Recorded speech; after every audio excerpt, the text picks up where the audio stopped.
Looking back, it's hard to believe that it took literally years until I was properly diagnosed. Perhaps like you, it was my experience that even though something was clearly wrong with my body, I couldn't put my life on hold. Which of course makes it difficult to schedule and attend all these appointments to see these specialists.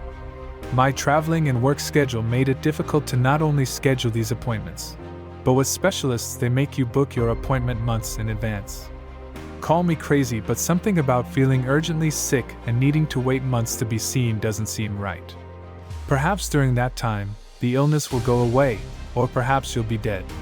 Either way, scheduling appointments, waiting on hold, going to a different location and lab to get blood work, making sure the test results are sent to the doctor, and following up with the doctor to receive test results, while scheduling a follow-up appointment were hard work for a well person, let alone someone who wasn't feeling well at all. During this period of my life, I saw at least 40 different doctors, but who's counting? In addition to blood work and stool samples, man, that was fun, I finally received a colonoscopy. In case you're unfamiliar with what a colonoscopy is, a gastrointestinal doctor with the help of an anesthesiologist puts you to sleep and does an inspection of your colon by entering your butt with a small camera and other medical tools. Preparing for the colonoscopy involved drinking a chemical laxative which made me poop even more than I already was, which totally wiped me out. I felt so weak, was so hungry, thin, and cold, all while laying practically naked on a stretcher rocking a Johnny gown which had a thread count of about no more than 10. The whole experience just made me feel even worse. I was reluctant to get the test because of stories I heard about doctors puncturing the intestines of patients by accident while digging around in there. Yikes! But at this point, this was my last hope for getting an answer. And believe me, I was happy to finally receive an answer once I woke up from the procedure. I was expecting news of a huge tapeworm that had been stealing all my nutrition, but the doctor told me I had Crohn's.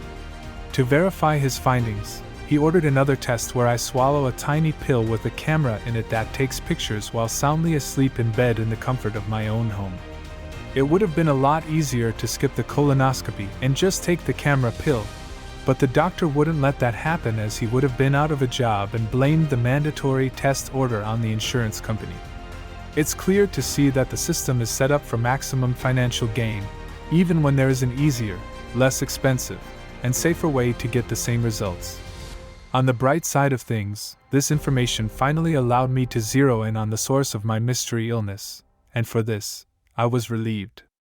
However, to be honest, I had no knowledge of what Crohn's disease was prior to this diagnosis.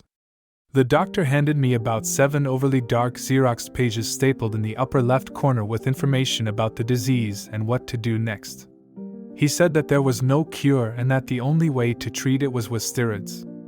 I asked what would happen if I didn't take steroids, and he told me that I would need surgery to have the affected part of my colon removed. Man, that sucks, I thought. I then asked if I took the steroids would I still need the surgery, to which he said yes. Wait, what? No thanks, doc. Let's just say, I left that office and never went back. By now, I had been through so much and was hip to the racket. From that moment on, I became determined to change my life and regain my health through natural means. Thankfully back then, around 2009, the internet was really becoming an amazing place and people were sharing all kinds of thoughts and ideas. Health information, both conventional and holistic, was growing and becoming more readily available. I took full advantage of this information and I began my self-education. My life depended on it. I will admit that at first, it was very frustrating.